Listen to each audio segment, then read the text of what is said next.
Hello friends, welcome to digital study point Bangla.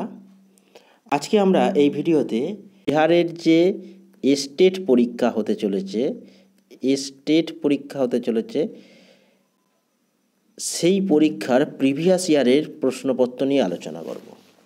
Onscreen তোমরা যে কোশ্চেনপত্রটা দেখছো, এটা বিপিএসসির মাধ্যমে যে শিক্ষক নিয়োগ হলো 2.0, সেই শিক্ষক নিয়োগের সোশ্যাল স্টাডিজ পেপারটা নিয়ে আমি আলোচনা করতে এসেছি। এর আগে আমি সোশ্যাল সায়েন্সের একটা ভিডিওস দিয়েছিলাম, অর্থাৎ সোশ্যাল সায়েন্সের পেপার ডিসকাশন করেছিলাম, যেটা হিস্ট্রির ওপর হয়েছিল, ইতিহাসের ওপর হয়েছিল। আজকে আমরা এই ভিডিওতে জিওগ্রাফির ওপর যে কোশ্চেনগুলো প্রিভিয়াস ইয়ারে এসেছে সেই কোশ্চেনগুলো আলোচনা করব। এর আগের ভিডিওতে আমি বলেইছিলাম যে সোশ্যাল সায়েন্স থেকে মোট 4টে সাবজেক্ট থাকে: হিস্ট্রি, জিওগ্রাফি, পল সায়েন্স এবং ইকোনমিক্স। প্রত্যেকটা সাবজেক্ট থেকে 40 মার্কস থাকে, অর্থাৎ 40 নাম্বার করে থাকে। তোমাদের এই 4টে সাবজেক্টের মধ্যে যে কোনো 2টো সাবজেক্ট চুজ করতে হবে। এই 2টো সাবজেক্টের মধ্যে অ্যাটলিস্ট ইতিহাস এবং ভূগোল যে কোনো একটা বিষয় তোমাকে নিতেই হবে। কেউ যদি ইতিহাস ভূগোল দুটোকে নেয় তাও চলবে, কিন্তু কেউ যদি পল সায়েন্স আর ইকোনমিক্স দুটো নিল কিন্তু ইতিহাস ভূগোল নিল না, কার্য হবে না সেই এক্সামটা। অতএব তোমাদের হিস্ট্রি তার সাথে পল সায়েন্স বা ইকোনমিক্স, বা জিওগ্রাফি তার সাথে পল সায়েন্স বা ইকোনমিক্স, অথবা হিস্ট্রি অ্যান্ড জিওগ্রাফি তোমরা চুজ করতে পারো। অর্থাৎ 40 টোটাল 80 মার্কসের কোশ্চেনের অ্যান্সার দিতে হবে সাবজেক্টের ওপর সোশ্যাল সায়েন্সের জন্য। এবার আমরা দেখে নিই জিওগ্রাফির ওপর যে কোশ্চেনগুলো এসেছে সেইগুলো। অন স্ক্রিন তোমরা জিওগ্রাফির কোশ্চেনগুলো দেখতে পাচ্ছ। কোশ্চেন নাম্বার 1টা দেখো, যে in which year was the international earth summit held? অর্থাৎ কবে হয়েছিল? 1991, 1992, 1994, না অপশান ডি হচ্ছে মোর than one of the above and naan of the above. এই অপশানগুলো প্রতিটা কোশ্চেনে তোমরা কমন পাবে। অর্থাৎ দুটোর বেশি যদি উত্তর হয়, মানে একের অধিক উত্তর হলে ডি চুজ করতে হবে, আর কোনোটাই উত্তর যদি না হয় তাহলে ই অপশান চুজ করতে হবে। তাই দুটো অপশান স্কিপ করেই যাব, প্রথম 3টে করে অপশান তোমাদের সামনে পড়ব। তাহলে এখানে আর্থ সামিট কবে হয়েছিল? আমরা সকলেই জানি 1992, 1992 সালে আর্থ সামিট হয়েছিল। চলো নেক্সট 2 নম্বর কোশ্চেনটা দেখি। Who author the book Small is Beautiful বইটি কার লেখা? মাইকেলের লেখা, না সুমাকরের লেখা, না ডেভিডের লেখা, না একের বেশি উত্তর হবে, নাকি কোনোটাই নয়? এখানে সঠিক অ্যান্সার হয়ে যাবে সুমেকার, অপশান বি হয়ে যাবে সঠিক অ্যান্সার। 3 নম্বর প্রশ্নটা দেখো, in which year the border road organization BRO established? BRO কবে এস্টাবলিশড হয়েছে? 1960, 1965, 1967, না অপশান ডি আর নান অফ দ্য অ্যাবভ, অর্থাৎ অপশান ই। এক্ষেত্রে সঠিক অ্যান্সার হয়ে যাবে 1960, অর্থাৎ 1960 সালে বর্ডার রোড অর্গানাইজেশন এস্টাবলিশড হয়েছিল।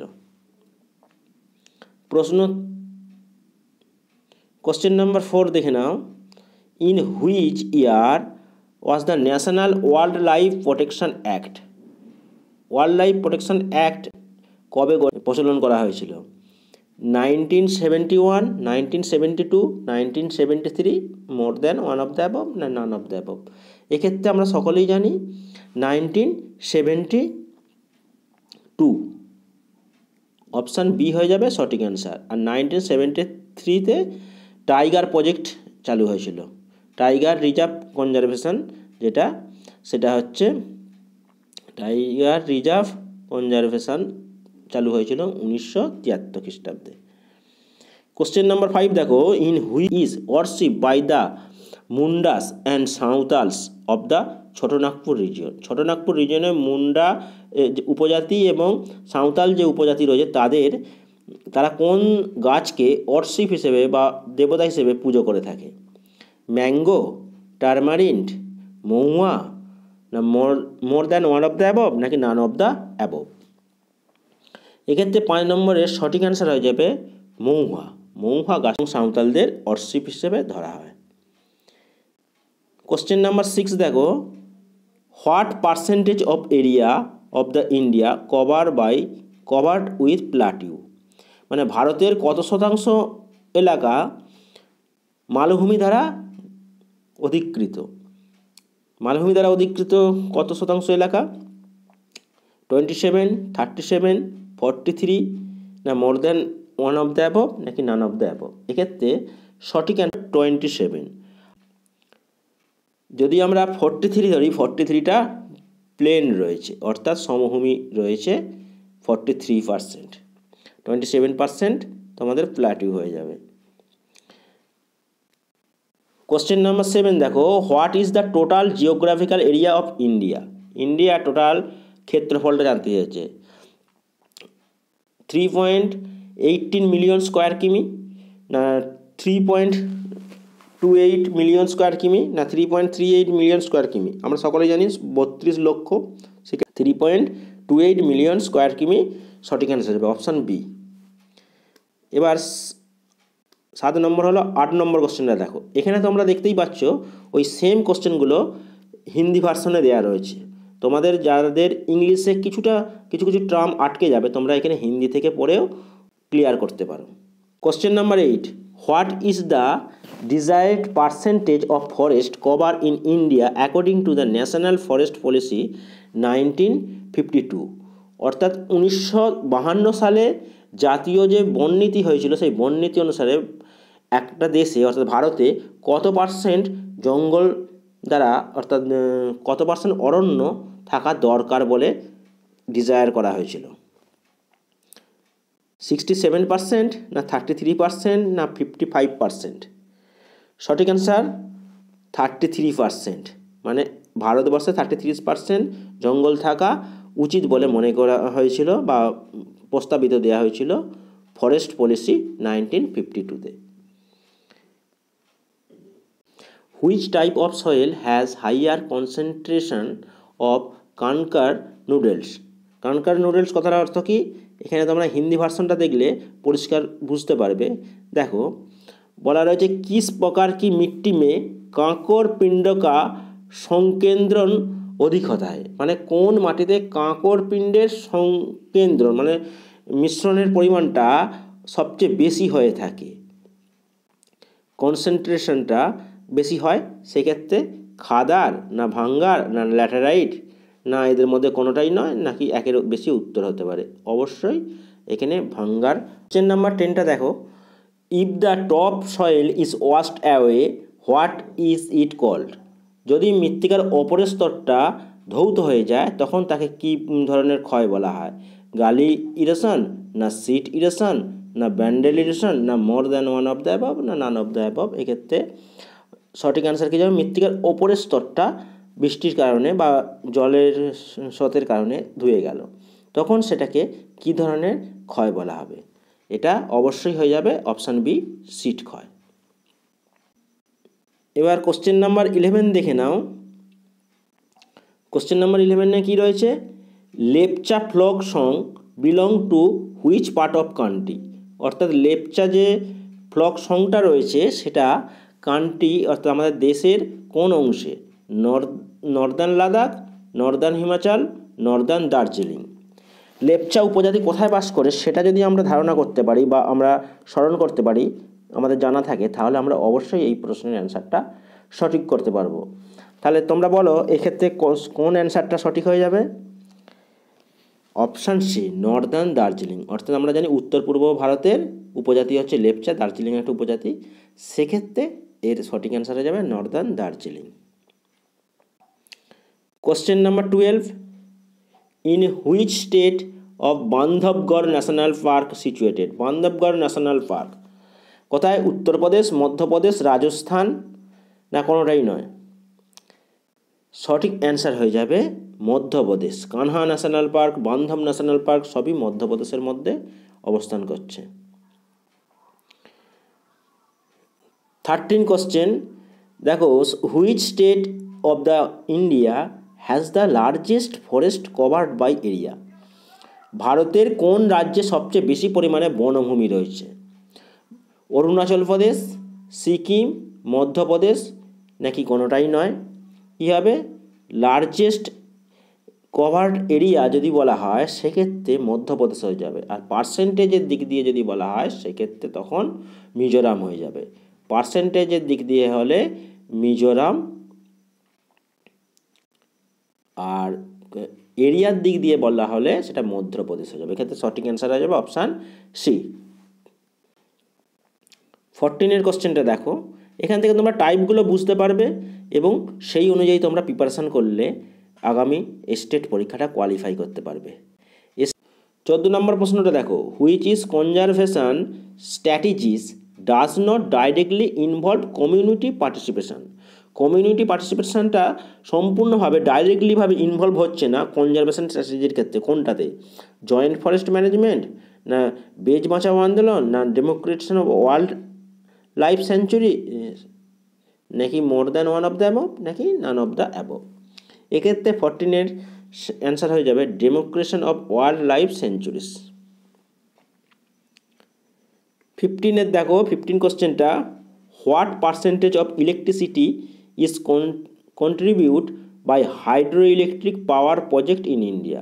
জলবিদ্যুৎ প্রকল্পের মাধ্যমে ভারতে বিদ্যুৎ সরবরাহ যে করা হয় সেটা কত পার্সেন্ট? 32, 36 না 22? এক্ষেত্রে আমরা জানি সবচেয়ে কম পরিমাণে 22, অর্থাৎ 16। জিওগ্রাফির 16 প্রশ্নটা দেখো, what per capital per day portable drinking water supply is needed according to the জল জীবন মিশন অফ ইন্ডিয়া। তাহলে বুঝতেই পারছো জল জীবন মিশন অফ ইন্ডিয়া প্রধানমন্ত্রীর দ্বারা প্রবর্তিত একটি প্রজেক্ট। এই কারেন্ট অ্যাফেয়ার্সের টপিক থেকেও কিন্তু জিওগ্রাফির যে কারেন্ট অ্যাফেয়ার্স টপিক হয় সেই টপিক থেকেও কিন্তু কোশ্চেন আসছে, তোমরা দেখতে পাচ্ছ। বলা হয়েছে জল জীবন মিশনের যে প্রজেক্ট রয়েছে সেই প্রজেক্ট অনুসারে কত পার্সেন্টেজ পার ক্যাপিটাল ডে ড্রিঙ্কিং ওয়াটার ব্যবহার করা হয়? 85 লিটার, 65 লিটার না 55 লিটার? 16 অ্যান্সারটা হয়ে যাবে সঠিক অ্যান্সার 55 লিটার পার ডে। 17 কোশ্চেনটা দেখো, question number 17, which among of the following river created estuary. Estuary মানে হচ্ছে বদ্বীপ। বদ্বীপ গঠন করেছে কোন কোন নদী? মাহি, তাপ্তি, পেন্নার আর নর্মদা। আমরা জানি পশ্চিম দিকের নদীগুলি গঠন করেনি, তাহলে মাহি আর পেন্নার নদী, নর্মদা আর পেন্নার এইগুলি বদ্বীপ গঠন করেনি। তাহলে সঠিক অ্যান্সার হয়ে যাবে 1 আর 2। 1 আর 2 অপশান রয়েছে এ হয়ে যাবে সঠিক অ্যান্সার। 18টা দেখো, question number 18, over which river is Sardar Sarovar dam build. Sardar Sarovar ড্যামটা নির্মাণ হয়েছে কোন নদীর ওপর? কৃষ্ণা, নর্মদা, কাবেরী নাকি কোনোটাই নয়?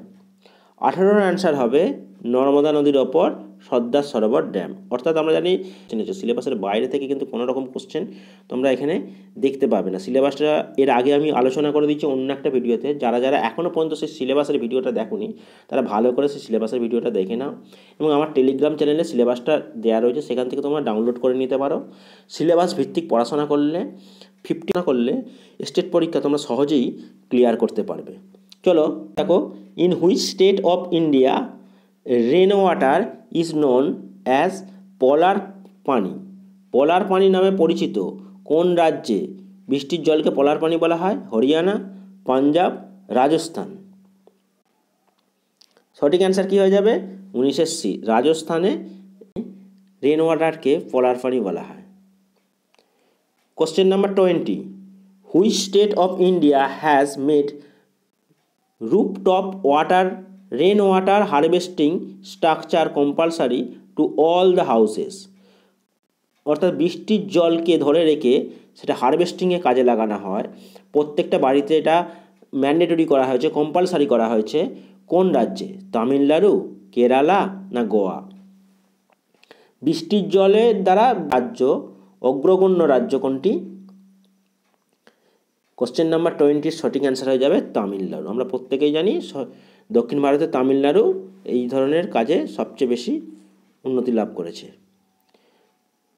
কোশ্চেন নাম্বার 21 দেখো, কোশ্চেন নাম্বার 21, কোশ্চেন নাম্বার 21 কি বলা রয়েছে, in which country is slash and burn agriculture known as milpa. কোন অঞ্চলের কৃষিকাজ মিল্পা নামে পরিচিত, যেখানে জঙ্গল পুড়িয়ে চাষ করা হয় সেই ধরনের কৃষিকাজ মিল্পা নামে পরিচিত কোন অঞ্চলে? আমরা জানি এটা ওয়ার্ল্ড জিওগ্রাফি থেকে দেওয়া হয়েছে, মেক্সিকো হয়ে যাবে সঠিক অ্যান্সার। আমাদের এখানে যেমন জঙ্গল পুড়িয়ে চাষবাস করার যে স্থানান্তরিত কৃষি, সেই কৃষি উত্তর পূর্ব ভারতে ঝুম চাষ নামে পরিচিত, মিল্পা নামে পরিচিত হচ্ছে মেক্সিকোতে। এই টপিকগুলোর ওপর তোমরা যদি ভিডিও চাও স্পেশালি সিলেবাস ভিত্তিক, তাহলে তোমরা অবশ্যই কমেন্ট করো। জিওগ্রাফি এবং হিস্ট্রির সিলেবাস ভিত্তিক বেশ কিছু ক্লাসগুলো আমি অবশ্যই এই চ্যানেলে দেবো। চ্যানেলে নতুন হয়ে থাকলে অবশ্যই চ্যানেলটা সাবস্ক্রাইব করো এবং ভিডিওটা ইনফরমেটিভ মনে হলে অবশ্যই লাইক করো আর বন্ধুদের মধ্যে শেয়ার করো। 22 নম্বর কোশ্চেনটা দেখো, who initiative the movement of race revolution. Blood race revolution যে মুভমেন্টটা হয়েছিল সেটা ইনিশিয়েটিভ বা পরিচালনা করেছিল কে? শকুন্তলা বাই, বিনোদ ভাবে না জসন রেড্ডি? কে পরিচালনা করেছিল ব্লাড রেস রিভলিউশন? রক্তহীন বিপ্লব। এক্ষেত্রে সঠিক অ্যান্সার হয়ে যাবে অপশান বি, বিনোবা ভাবে।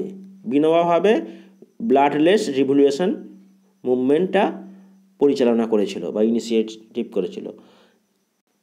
In sugar cane production in the ওয়ার্ল্ডের যে সুগার ক্যান প্রোডাকশান হয় অর্থাৎ আখ চাষ চিনি উৎপাদন হয়, in the rank of India ভারতের স্থান কত? ফোর্থ, থার্ড না সেকেন্ড?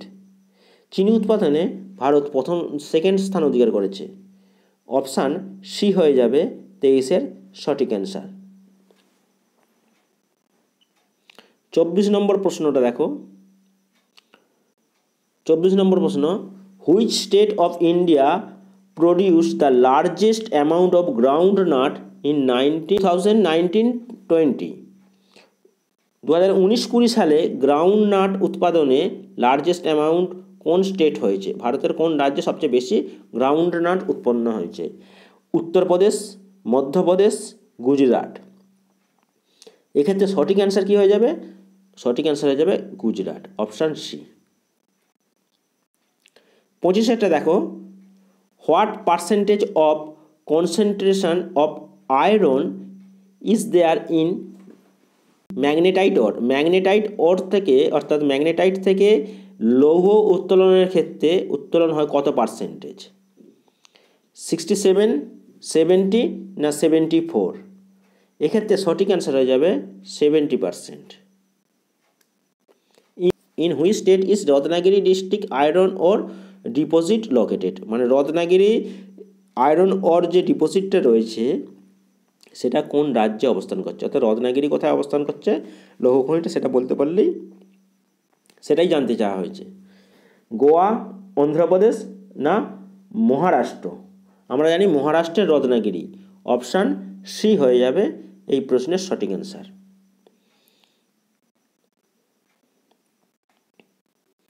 এরপর দেখো 27-এর কোশ্চেনটা দেখো, in which state is Ankleshwar oil field located? Ankleshwar যে অয়েল ফিল্ডটা রয়েছে সেটা কোন স্টেটে অবস্থিত? আঙ্কলেশ্বর কোথায়? গুজরাট, মহারাষ্ট্র না রাজস্থান? এটা সকলেরই জানা উত্তর, অপশান এ গুজরাট হয়ে যাবে সঠিক অ্যান্সার। 28-এরটা দেখো, where is the geothermal plant of Prabhavati valley located? Prabhavati valley যেখানে জিওথার্মাল অর্থাৎ ভূতাপীয় শক্তি উৎপাদন করা হচ্ছে সেটা কোথায়? জম্মু কাশ্মীর, লাদাখ না হিমাচল প্রদেশ? এক্ষেত্রে সঠিক অ্যান্সার হয়ে যাবে হিমাচল প্রদেশ। 29-এর প্রশ্নটা দেখো, which is non metallic mineral? অধাতু, নন মেটালিক মানে অধাতু, অধাতু খনিজ কোনটি? আয়রন, ম্যাঙ্গানিজ না মাইকা? নাকি কোনোটাই নয়? এক্ষেত্রে 29-এরটা আমরা জানি মাইকা, এটা অধাতু কারণ এটা অর্ধধাতব পদার্থ।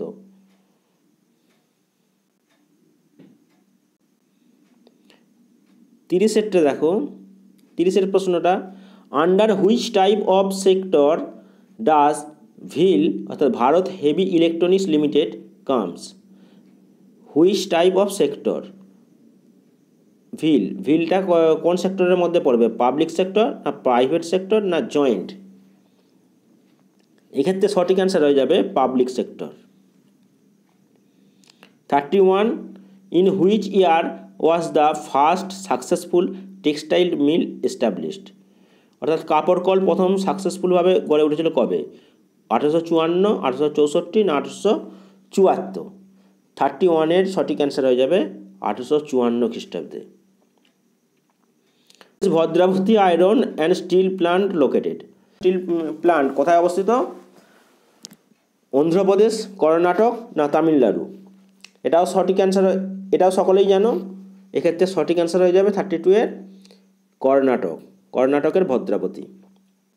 33-র প্রশ্নটা দেখো, which plant of India has the highest concentration of iron and still industry? Iron and still industry সবচেয়ে বেশি রয়েছে ভারতের কোন মালভূমিতে? ছোটনাগপুর মালভূমি না মেঘালয় মালভূমি না মেওয়ার মালভূমি? কোনটির মধ্যে হবে? এক্ষেত্রে 33 সঠিক অ্যান্সার হয়ে যাবে অপশান এ, ছোটনাগপুর মালভূমিতে সবচেয়ে বেশি লৌহ ইস্পাত কারখানাগুলো রয়েছে। Height of stratosphere? স্ট্র্যাটোস্ফিয়ারের উচ্চতা কত? 25 কিমি, 50 কিমি না 75 কিমি? আমরা সকলে জানি স্ট্র্যাটোস্ফিয়ারের উচ্চতা 50 কিমি। অপশান বি হয়ে যাবে এই প্রশ্নের সঠিক অ্যান্সার। এটা দেখো, লেন্থ অফ অটল টানেল, সম্প্রতি যে চালু হলো অটল টানেলে 9.02 কিমি না 9.8 কিমি না 10.08 কিমি না মোর than one of the above নাকি নান অফ দ্য অ্যাবভ? আমরা সকলেই জানি এক্ষেত্রে সঠিক অ্যান্সার কী হবে? 35-এর সঠিক অ্যান্সার হয়ে যাবে অপশান এ, 9.02 কিমি। 36 which is the biggest port of India? ভারতের সবচেয়ে বড় বন্দর বা বৃহত্তম বন্দর কোনটি? হুগলি, মুম্বাই না কোয়েম্বাটোর? আমরা সকলেই জানি মুম্বাই বন্দর হচ্ছে সবচেয়ে ভারতের বৃহত্তম বন্দর।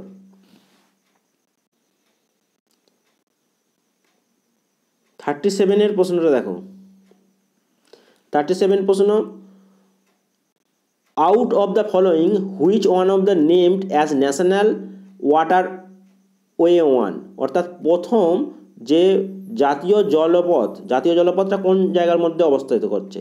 আমরা সকলেই জানি Allahabad to Haldia waterway one, এটাই হচ্ছে দীর্ঘতম ওয়াটারওয়ে। দেখো, how many zone of India railway organization? ভারতীয় রেলওয়ের কতগুলো জোন রয়েছে? আমরা সকলেই জানি অপশান সি, অর্থাৎ 16টা জোন রয়েছে। আর 39 এটা দেখো, name of the first crude oil pipeline transport network of India? প্রথম খনিজ তেল বহনকারী যে পাইপলাইন সেটা কোথায় গড়ে উঠেছিল? ফার্স্ট বলা হয়েছে। এক্ষেত্রে হাজিরা বিজয়াপুর নাকি আসাম কানপুর না গুয়াহাটি শিলিগুড়ি নাকি নান অফ দ্য অ্যাবভ? এক্ষেত্রে সঠিক অ্যান্সার হয়ে যাবে নান অফ দ্য অ্যাবভ, কোনোটাই নয়। কারণ প্রথম যদি আমরা ইন্ডিয়ার ক্রুড অয়েল পাইপলাইন দেখি সেটা হয়েছিল নাহারকাটিয়া টু বিহারের বারৌনি। নাহারকাটিয়া